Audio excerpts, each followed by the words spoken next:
All right, apparently, Canada has forced to invoke a 1977 treaty to keep a key oil pipeline running. This after Michigan Democratic Governor Whitmer ordered to shut the pipeline down. It's called the Enbridge Energy Line Number 5, and I think it hits a lot of the U.S. Midwest and the upper Midwest, and of course runs through Canada. It's very important. I'm not sure that that's the only recourse Canada has, but joining me now is former U.S. Trade Ambassador Robert Lighthizer, who was the principal author of the recent USMCA trade deal. Bob Lighthizer, welcome back as always. Can Whitmer do that, first of all? And second of all, was that area covered under USMCA also? So, you know, when you have a disagreement? Well, first of all, it's a pleasure to be here, Larry. Thank you for having me back on the show.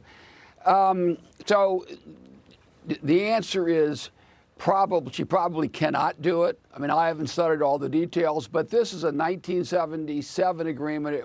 It's an actual treaty. It was approved by 2/3 of the Senate. There's an arbitration provision under that. I don't think you'll see a U.S. court get involved. I think what you're going to see is an arbitration. There'll be three people. They'll make the decision. My guess is that what is going on here is that the Biden administration is probably a little concerned about getting crosswise with their environmental supporters, and they just as soon let the arbitrators make the decision. So Canada has a very strong case, I believe. You know, it's always up to the arbitrators, but we'll see what happens. But this predates USMCA and actually predates, you'll remember, the old U.S.-Canada agreement. This is an independent treaty, and this will supersede U.S. law, and there's an arbitration. So I think we're going to see this go through arbitration, and Canada has a very strong case. Yeah, I mean, she thinks she has her own foreign policy, her own trade policy. I know she thought she had her own you know, pandemic policy. A lot of that stuff got overturned. All right, so there's no new conflict resolution in USMCA. I thought there might have been. Now, well, we have dispute settlement in USMCA, but this is an older treaty. It's very, very clear that there is arbitration, and it's as you know, treaties supersede U.S. law. So this is. You know, there'll be binding arbitration in this case, and that'll be the resolution, I believe. All right. Let me turn to the China trade. U.S. Trade Rep Tai, your successor, so she gave a speech at ISIS and CSIS, rather. So they're going to keep the Trump tariffs on, but not everyone was really happy with her speech. The Wall Street Journal said it was devoid of any particular content. And one thing I wanted to raise as you go through this, Bob, this business about Chinese courts, which is to say the Chinese government, now giving a free pass to people who are stealing intellectual property again, which you work so hard, we all work so hard to get in, you know, the Phase 1 China deal. What's up with all that? Well, I mean, look, let's face it, the Chinese government at this point is changing the relationship between business and the government. They're doubling down on state control. They have their own reasons to do it, I'm sure. You know, the big date in the life of Xi Jinping is next March, when they'll probably set in motion his being able to be reappointed president the following year.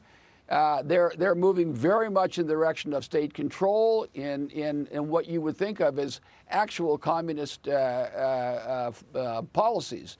And this is just one more example of it. We'll see what happens when, I think what you're referring to is that their courts can enjoin globally people enforcing their law anywhere. We'll see how that works out.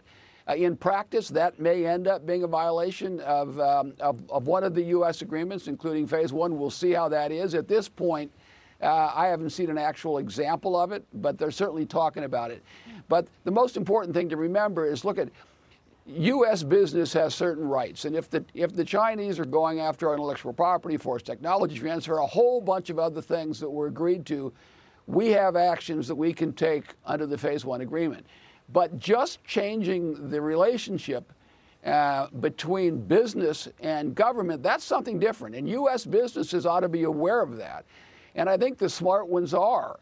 the Chinese government is really going in a different direction, very much reversing the opening that we had all talked about. And this is, to be honest, this is an internal Chinese decision, and it's not up to the U.S. government and or U.S. investors. So everyone ought to be aware and be advised before they move in that direction. There's a change going on there. I know, and I totally agree. And I'm recalling, look, I used to talk to you every day or every other day, every time I'd go out there and speak to the media. But IP theft was huge. It was almost, they didn't buy enough of our commodities, and of course the trade deficit issue.